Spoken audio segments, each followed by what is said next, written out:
So welcome to session 5. Now, if you remember in the last session, we talked about how to make a business case, return on investment case to prove to our boss and our colleagues in HR that HRIS itself is a great idea as an investment. And we talked about how to save the money through HRIS rather than make money for the organization. And we used one big example related to absenteeism.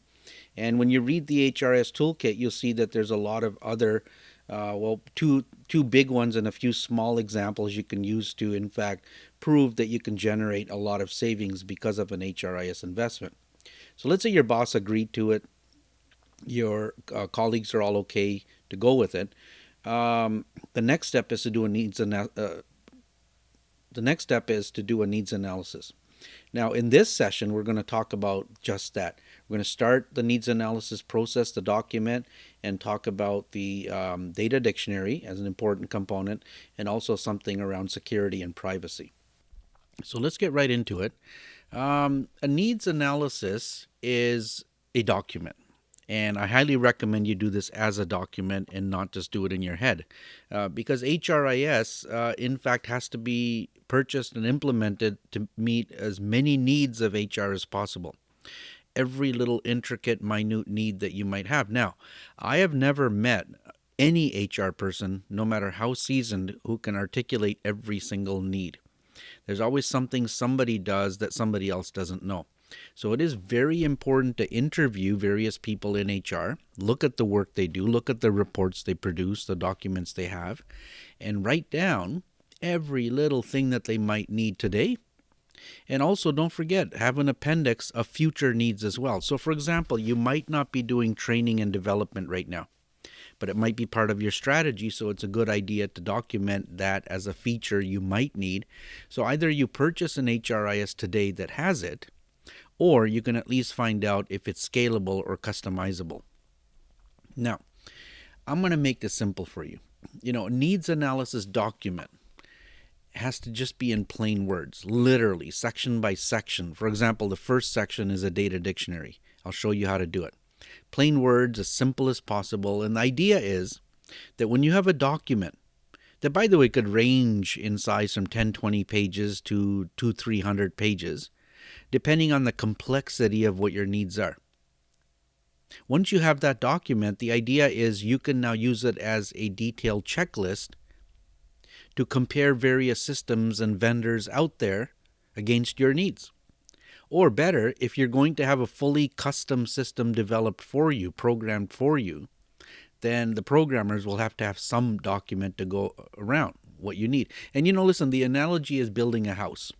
Some of us have a need in a house or a home, let's say, that you can document in a few pages. Some of us can dream up a house or a home where you can document all the needs in hundreds of pages. You all don't need intricate, complicated electronics and swimming pools and jacuzzis and different fancy appliances. But if you were to, you would start documenting them. And in fact, as a mental exercise for you, go home and think about your dream house. And just mentally, you don't have to write this down. Just think of all the needs you have. Now remember, the needs are subjective and objective. For example, square footage would be objective. Number of bedrooms would be objective. But some of the subjective elements might be the location, proximity to shopping and schools, the setting, the aesthetics of a park nearby or the neighborhood itself, rules, regulations around in the municipality, prestige. But then I bet you any money as you're doing this and I look at this document, there's going to be some things that you will miss. You will not have the expertise, something like the number of amperes of power coming in, which is variant on, it's dependent on how many appliances you're going to have. How much pressure of water do you need? Well, it depends on how much water you're going to use. You wouldn't know some of these things, right? And then, of course, building code things such and such. So we have other people on our team like architects and electricians and plumbers and etc., builders, who can advise us on that. So an HRIS needs analysis is very similar. You just start documenting everything. Now, listen, I told you earlier, I'm going to tell you again. Not all of you are going to do this in HR. Maybe you'll go to a company that's already done this. But remember, it's always worthwhile in HR to know how somebody else approached anything at any level. because then you will have an appreciation, but you end up learning a lot. For example, the first item, data dictionary. It's a tedious thing to do. I get it.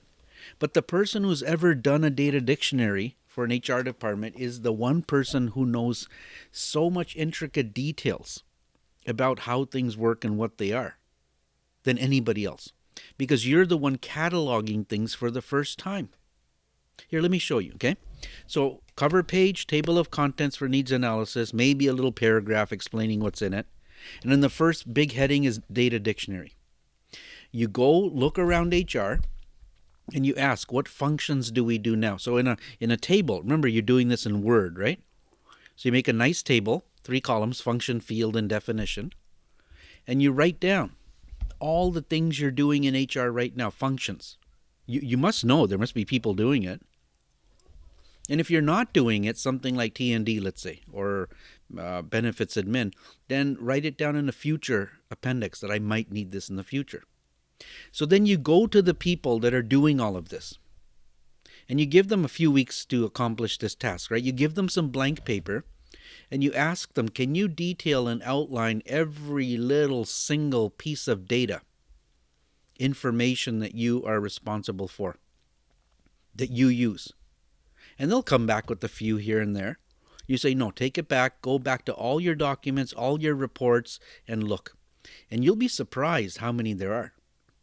In fact, the system that we're going to look at, Super HR, has about 1,200 plus different unique fields or pieces of data that it can hold.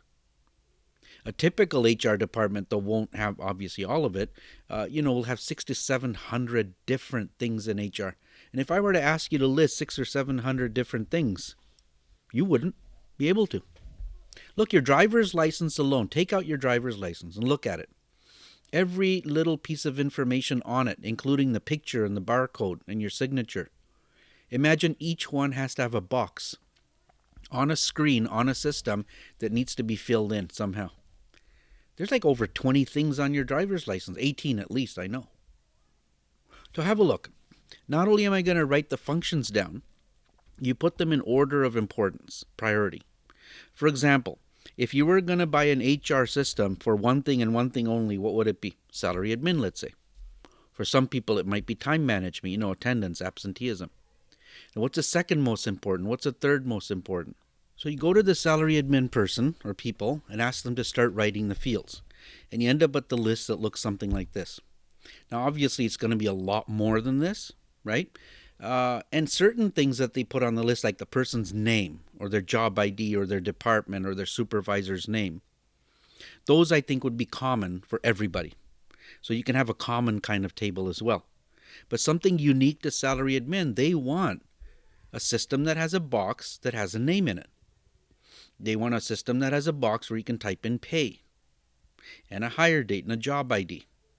So I'll give you perspective. A pay is not just one box where you type in person's pay, hourly or salaried, but next to it is a small box that says period, which means is it annual, is it hourly, is it weekly? And then next to that would be the date the pay changed. Next to it would be the next date the pay will change. Below it might be the previous pay. And then next to that would be the percentage increase. You see, so pay alone, you could look at as 8, 10 different things. And now pay, if pay includes things like cost of living allowance and merit and performance pay and so on, different elements, you'd have more boxes for that. Now you'll see this firsthand, okay? If you want to see now, go look at the Super HR videos, you'll see just how many boxes there are. So you continue that on for every functional area of HR. Whoever's doing it will fill it in. And then this is the tedious part. For each field, you're going to write somewhat of a definition, which looks something like this. Now here's the idea. If you're going to buy an HR system, remember a screen that you log into, right? And there's a box called name. You want that box called name to be able to fit exactly what you want to fit into it. I mean, you've all seen this. You go on the internet, you try to fill some stuff in, and it won't accept what you're trying to fill in because somebody has defined it to only allow certain things. So I can get a system right now that has a name field A field is a box on a screen that is only 20 characters big, or 25. So when you have hyphenated names or a lot of foreign names that are big, as an example, Lucille, McGillicuddy, Dash, Ricardo, that's not going to fit. So if you bought a system where the name won't fit, it chops off at the end, well, it's too bad. And legally, you can't change Lucille to Lucy. So identify it today. What's the longest name you're going to have? Now, some names have a dash, so write there that I need to have a dash in there. At my law firm, we had to have brackets inside senior partners or any partner's names. So allow for brackets. You might want French character sets or German character sets. Ask for it. Now, doesn't mean you're going to get it. You might not find a system that can accommodate it, but at least you can say, okay, I tried to get it, and then I could live without it. I could change the way I do things. Or, in most cases or many cases, the vendor that sells you the HRIS might look at this and say, I will customize that for you. In fact, at the brewery, the big brewery that I worked for, had as a client, they actually needed French. And they paid X number of thousands of dollars, and just for them, it was customized. You press a button, and it puts French characters inside the text. How it did it, I don't know. Our programmers took care of it. Now look at pay. I'm going to have a box called pay. It's going to be 14 digits. That's good enough for up to about $10 million. 10 million less 1 penny. I want 2 decimals, and I want to be able to convert to US dollars. My dates are going to be month, day, year, and nothing else. I have job IDs. Job IDs that look like 2 letters, dash, 3 numbers. So let's say AD-054 would be administrative job 54. So count them. I want hyphens in between. I want maybe you might special characters. I don't know. So here's a little field that the salary admin people use that you would have no clue about. You will, because you're taking compensation. It's called a compar ratio, or comparative ratio, or normative ratio. And typically it looks like 5 characters with the percent sign and 2 decimals, or 2 decimals and a percent sign. So it looks something like 89.24%. Now, imagine you missed that little compar ratio, right? You wouldn't have known. How would you have known? You would forget. But the people using it, they know. It's powerful for them. So I'm going to use that as an example because I do have a story for you. And it was a company. This is years about, I guess, 11, 12 years ago. No, maybe longer. I don't know. I forget. But they had an implementation that was, I think, $250,000, which is a lot of money for the company. So they had a person in HRIS who they hired, recent graduate. But unfortunately, although they knew a lot of things, they also brought with them the attitude that I'm going to do this all by myself. I don't want to involve people because I know so much. And if I involve people, they might steal it from me. Remember, the person was junior, entry-level kind of thing, but took on the challenge nevertheless. By the way, never have that attitude. Always get people involved, okay? Nobody's going to steal your idea. I mean, they might, I don't know. But don't fear that. But anyway, so this person did a pretty good, they did good business case, ROI. Everyone was convinced. They managed to get everybody motivated and excited about a brand new HRIS. Now it's going to revolutionize how we do things. And it was supposed to. And the person thought they did a pretty good needs analysis. And if you looked at it, it was pretty thorough. Quite thorough. They were quite proud of it. And then they did a proper market.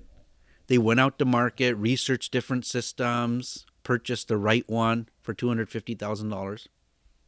And then, here's the beauty of it, they implemented it over 6 months very well. Everyone got training slowly, gradually on a custom plan. Everything was input. Everything was audited and double-checked. Oh, it was beautiful implementation. So fully implemented within a year, $250,000. And then about 8 months after that, people are using it. And you notice everybody's happy with it. It's like amazing.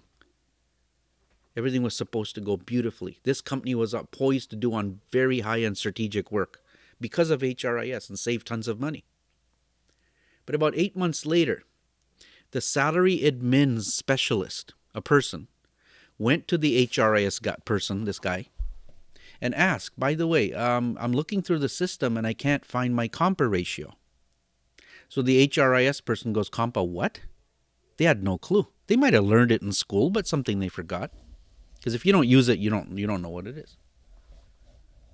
And the guy goes through the entire system, can't find it. Looks through the help thing, can't find it.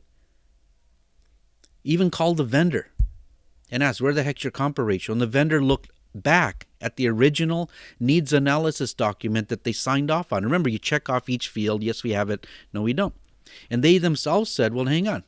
You never showed compa ratio as a need, and we never said we had it. Look through all the brochures, all the literature. We never had it in our system. Our system doesn't have a box called compa ratio for whatever reason. So he gets desperate. He was belligerent at first to the vendor. Then he gets desperate, says, look, we'll pay you. Can you build it in? And the guy goes, look, the vendor goes, to build it in, it's not a difficult calculation. It's simply a person's salary, annual salary, divided by their midpoint of their pay range. So you'll learn all about this in compensation. But the programming, the intricacy and complication of programming it was too much for the vendor. They said, look, we're a generic system. We can do it, but if we do this change for you, every other client wants to make changes. So some vendors do. They take your money and then they'll do it for you, and it's awesome. It's great. But this vendor said no. So the HRIS person says, okay, fine. They went to the salary administration specialist and said, okay, I can't get it for you. I'm sorry, it's not there. What were you doing for the last 20, 30 years? So the salary admin person explained it. They go, we're doing it manually, right? They had, over 8,000 employees. Groups of employees were put into job clusters, right, around pay ranges. And what they had to do for 8,000 employees, they had to equitably and fairly decide on pay increases for the next year. Now, you won't believe this. There was a team of 3 people, maybe 4, 3 or 4 people, working full-time, solid 12-hour days for 3 months. 3 months every year just to come up with the pay amount for next year. And that was one of the sellers of getting an HRIS, was it would streamline things like that. Right? So the HRIS guy goes, we can't get it. Can you go back to the old way of doing it? And salary admin says, no problem. We will. So HRIS is somewhat okay, says, okay, salary admin's down, but at least everybody else is happy with the system. Well, not so much. Because when salary admin does not use the system, perfectly good system otherwise, then benefits can no longer use it. And if those two don't use it, payroll can no longer connect. And then other people start losing faith and confidence in it, and they stop using it. So within a year and a half or so, a little bit more, they had to scrap the entire system. It's a story, I know it sounds kind of weird, but it was $250,000 down the tubes. Now, the company could come up with that money again for other system, but the confidence of the HR department, it'll take years to get it back because they just want to move on to their work, do it the old way, right? It's a story I called A Little Box Called Compa Ratio Killed $250,000, right? Now, normally, I could explain to you what compa ratio is and all that. That's compensation. They'll explain it. So even the smallest obscure box is important to identify. So when you have this document, you're going to feel so good about it. You're going to know things, so many things, because 2 things. You're documenting it. You get to ask questions, and you get to meet the actual people that are doing the job. So if your boss in your first job says, hey, what would you like to do today? Tell them this. Just to document it. Why not? So that's our first need for today. Now, another need we probably have, I believe that you believe it, is security. Right? We must have a need for security. You lock your door in your office, don't you? If you have filing cabinets, you probably lock those as well, because keep one thing in mind and never forget this. The data, the information that you, HR, are responsible for is the most secret, sensitive data in any organization. More secretive than your industrial secrets, your engineering, your finances, because it's about people. Right? Think about it. So obviously, if you're going to have locks and keys and elements of trust, then when you put all that data into a computer, digitize it, then you also need security, but the security changes from a key to a username password. Now here's the beauty of electronic security versus keys. Keys can be lost, people can break the door. The good thing is if somebody carries out files, you can always physically notice they're taking files out. But on a computer, you can save things, you can print on paper, put it in your pocket. There's all sorts of weird stuff you can do. And again, it depends on the culture of trust in your organization. So for example, if you're the only one in HR, you probably don't need heavy duty security. You can either get into the system or not. You have 2 or 3 people, maybe you trust more people. If you have 8, 9, 10 to 20 people, you probably need a lot of security. Right? Now, in my opinion, digital security is a lot better than physical security like keys and doors, because a computer keeps logs and it could restrict you quickly. It can flag things. It can alert other people. So if you went and tried to change somebody's pay and you weren't authorized, first of all, it's not going to let you. If you manage to log in with somebody else's account, it'll trace it right back to the machine you're sitting at. Right? And so in large companies, there are people monitoring all of this. So when you read my notes in the HRIS toolkit, you'll notice that the levels of security you can buy on an HRIS, there's 5 of them, they're listed right there. And then you attach different levels to different people like you see there. And the more you have, the more it costs. So gateway is just simple. It's your user ID and your password. Function is when we restrict what parts of HR you can look at. Like I'll only give you access to health and safety data. You can't look at salary data. You have access to benefits and some salary data, and so on. Then once I give you access to certain functions, what can you do to it? Can you just look at it? So my assistant maybe can just look at things, not add or change or delete. But the boss maybe can add, change, delete, and view. That's called action. I could even restrict to the groups of people you can look at. So for example, if you're at a large corporation, I could give you access to only employees in your office or your region and nobody else. And the higher up you go, the more levels of access, the more groups of people you can access. And the most intricate one is field. It's where you give access to somebody to look at a screen, but that one field, that one box, you're not allowed to see, like date of birth. Only some people can see it. So that would be called field level, okay? Now, in some cases, you might find an awesome system, a really good HR system that doesn't have all of the security. And then what you have to do is you have to change your culture of trust, meaning authorize additional people to have access to it, but then also tell them that you are not to violate anything you see. In any case, don't go into those records. And you always make them sign an NDA, a non-disclosure agreement. So read the notes, because what I really want to get into are protections for people around privacy. I mean, it's enough to suggest that privacy of individuals is important. I think we all understand that. We take our privacy seriously.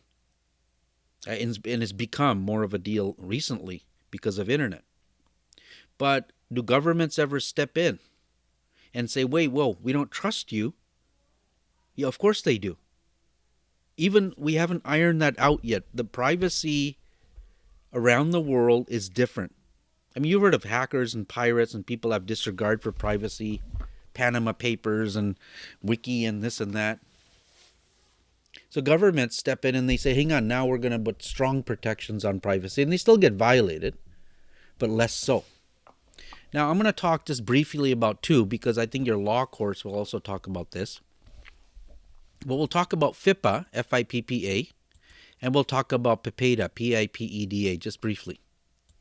So FIPPA is an older law, 1950s. I'm going to talk from the Ontario perspective. It is provincial, but every province has a version of this.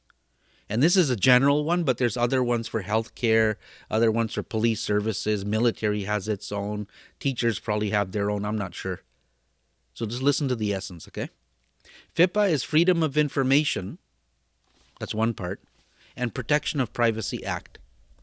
Now, Freedom of Information is the part where it says if anybody wants access to the data that you're keeping about them, whether you're an employer, a hospital, a school, a doctor, whatever, or the government, that they can officially request this information from you. You can't hold it back.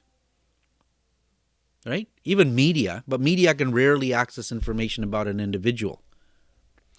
Now, if you're going to have employees do that, which is rare, I mean, I hardly hear any stories there, if any, then don't make the process so easy. You have to make the person fill out a form to request their information. You have to wait a few days.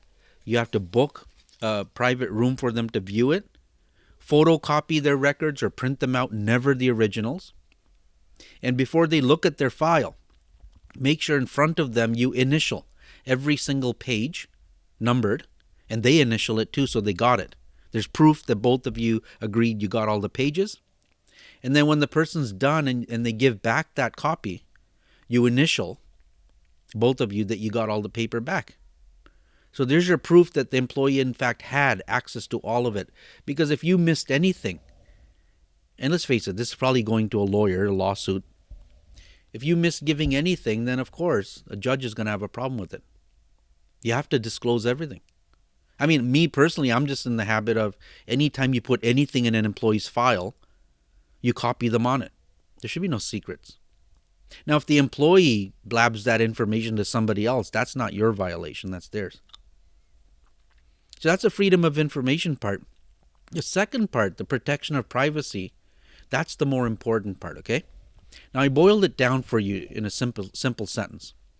It basically says you cannot, you being HR, cannot disclose information about an individual, the employee, without their prior consent, permission. Now, I put the word written in there because quite often it is written. You do have to fill out a form, sign it. But sometimes it's just email. Sometimes it's verbal. It depends on your culture of trust. Now, any lawyer will always say take it as a written statement, a form that you have that the person fills out. Now, we have to go over, though, who that other person might be, that other entity. You cannot disclose information about an individual, your employee, to who? Well, common scenarios would be a bank. Employee applies for a mortgage. The bank calls you to verify employment. I mean, somebody calls you to verify employment and they say they're from a bank? How do you know? And why would you answer any questions? I'll tell you how to do it. First of all, you find out who this person is. You verify with the bank that they in fact work for the bank. And then second is when they ask you questions like, okay, this employee, what did they do? How much did they make? How long were they there? What was their performance rating? How many dependents do they have? Well, as soon as they start asking questions that are not relevant to a bank mortgage, you say, I'm not going to answer that. And how would you know? If you don't know, you will after experience. You ask other people in your department. You don't have to hire a lawyer for this. This could be happening once a day. But here's the thing. Don't ever give information. Only verify it. Remember, the employee wrote something on an application with the bank. They can read it out, and you could say yes or no. Right? Now, another situation could be another employer. So the employee or ex-employee, former employee, applies to another company. And generally, if you wrote down my company as an employer on your resume, it's implied consent that I could contact that previous employer. And if I do, you would have been smart to have at least one or two good managers ready to vouch for you. Because quite often employees do get let go and they were bad employees. But sometimes the bosses were bad and maybe it was discriminatory and they let the employee go. They're never going to say anything good about a good person. So in any case, if another employer calls you for a reference, I'll tell you what your lawyer is going to say today. Don't do it. Just simple, yes, they work for me, period, done, bye. But then references get boring. So in any case, you would only verify documentation, anything that was documented, only verify yes and no. And always verify who the other person is that's calling you. Because it could be telemarketers trying to dig data, dig information about people, right? You don't know. It could be somebody out to do harm. You don't know this. So find out who it is. There's services that do that, agencies that do that. And then only verify, yes, they work for me for this long. Yes, that's a job they did. If you had a clear performance review system, you might That's a judgment call, right? Some things that you shouldn't answer. If they ask how many dependents do they have, well, it's none of your business. How much money did they make? Well, I don't know. I won't disclose that. You pay them what you want to pay. I paid them what I mean, you got to use your judgment, right? Now, another scenario. What if a police officer comes to your office in a uniform and asks for the employee's file because they're working on a case? Well, I mean, sure, you want to help. That's your civic duty. Don't get intimidated. You're not allowed to. Are you going to ask the employee if they can disclose? I mean, if they committed a crime, of course they're going to say no. So even law enforcement other than national defense, they need a judge's order. A judge, I think. And that's a case where you have to call a lawyer and find out. But you do not get intimidated by anybody. What if a manager of an employee, let's say a vice president of an employee, comes to you and says, I want this employee's file? Ooh, now it's tough. Because you don't want to stand up like that to a senior manager. You have to use your judgment. You have to ask, sir, what's the purpose of your need to know this person's birth date and address? And they go, I'm just doing some review on my employees. They know, listen, sir, I can give you attendance data, training data, performance data. What would you like? But if they come and say, I kind of like her, I want to send her flowers on her birthday, you got to kind of say, look, we'll arrange to send the flowers, or you ask her yourself. Okay? So it's very simple what the essence of FIPPA is. Now, I got to tell you, and I'll repeat this again, you might not be directly covered. If you're a private corporation, you probably are not covered legally by FIPPA. That's not the point. The point is the essence of FIPPA, the essence of PEPEDA, you must respect. Because people can still sue you in a civil court, right? Now let's talk about PEPEDA. That's relatively new, and it applies to everything and everybody in Canada. By the way, these laws are not just workplace. These are 24 hours a day, 7 days a week, everywhere. So PEPEDA is relatively new, around 20 years, some odd years old. Now it's pan-Canadian, which means it's run by the federal government in Ottawa, but it applies to every jurisdiction, provincial, municipal, you name it. Got it? Now PEPEDA doesn't go... everything that FIPPA does, sure, it's fine. It doesn't cover freedom of information. But here's what it does. It's almost like research ethics here. It says, now, wait, hold on. You can't. Let's not worry about privacy yet. Let's worry about what data you're collecting in the first place. So what is it you're collecting? It doesn't say what you can collect. It's saying, is what you're collecting bona fide? Does it have a purpose? A business purpose? And what is that purpose? So that forces you now to go look at every single document, every form, every question that you would ever ask your employees that you're documenting the answers to. And you're going to wonder, why am I asking this? Because there's some old application forms that have stuff on it, and you're saying, well, we never use this. You can't collect it then. Interview questions people ask, with low relevance questions.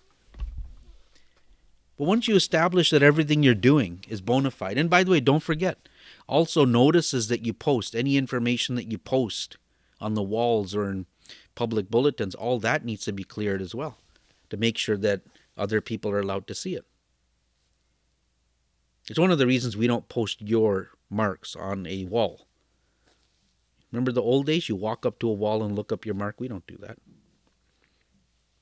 Anyways, once you have bona fide purpose, you have to state that purpose to your employees, the respondents, the people who are going to give you the data, either on paper, electronically, verbally, doesn't matter. You're asking for data about a person. They need to be aware of why you're collecting it. They might not care. In fact, in my experience, most people never ask. They just give you the information. And then once they are informed of the purpose, then they can give you the consent. And then there's variations of, consent with duress or under pressure.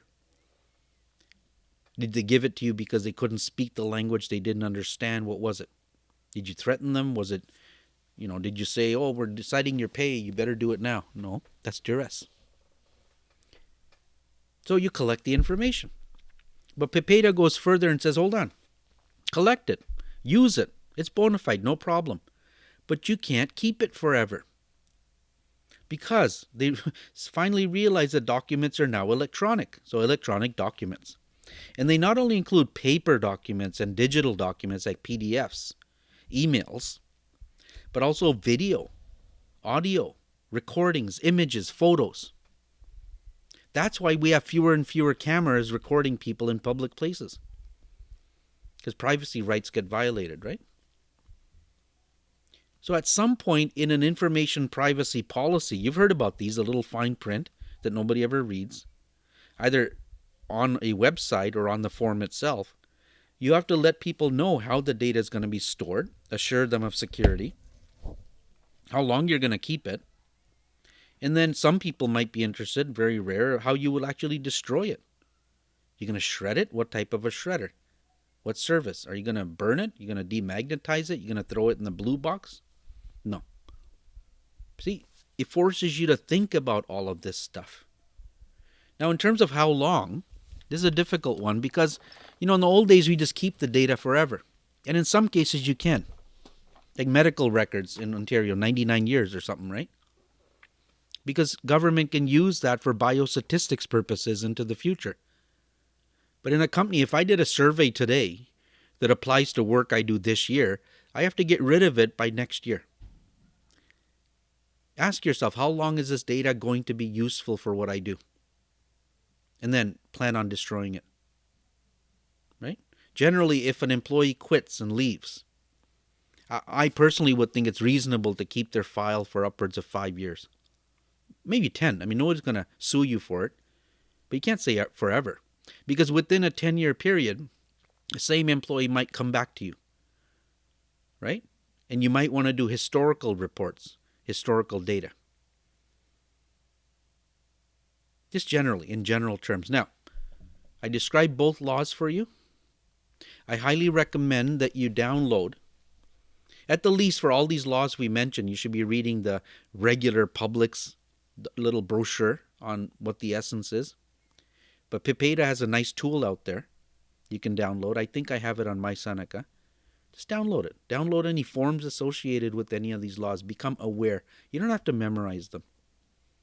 In fact, I think that's a great little thing. If your boss ever asks you, so what would you like to do now? Have a list of things ready to tell them that you like.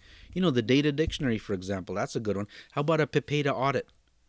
Where you walk around your factory, your offices, just make sure we're violating things. Are we posting things we're not supposed to? Are we disclosing information in a public place where people could see? Are you singling out information about a person? How are we collecting it? Are there weird questions on a form?